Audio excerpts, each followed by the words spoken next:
Dari data Dinas Kesehatan Lubuk Linggau, kasus stunting atau gagal tumbuh karena malnutrisi kronis masih didapati. Sebanyak 117 balita di Lubuk Linggau mengalami stunting yang hampir tersebar di semua kecamatan. Jumlah tersebut merupakan akumulasi dari seluruh kecamatan yang ada di kota Lubuk Linggau. Meski di tahun ini tidak ada penambahan jumlah kasus. Kasus stunting di Lubuk Linggau berbeda dengan daerah lain, di mana kebanyakan hanya kekurangan gizi dan masalah pola asuh dari orang tua.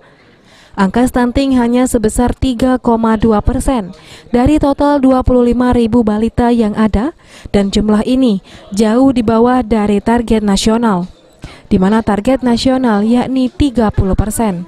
Stunting itu sebenarnya tidak pasti daerah yang paling tinggi nih ya, merata. Jadi kita ngomong angkonya tuh kan tidak do satu daerah itu tidak. Jadi itu sudah akumulasi dari seluruh kota Lubuk Linggau. Ya, Jakarta yang ininya kasusan dari tahun sebelumnya sebenarnya kita dapat peningkatan. Masih itulah. Karena kita memang tidak daerah lokus, karena memang ada daerah-daerah di Sumsel yang memang daerah lokus adanya memang angkonya memang tinggi-tinggi.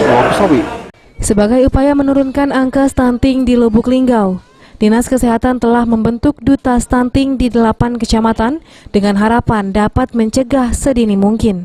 Tri Hajariah, PAL TV.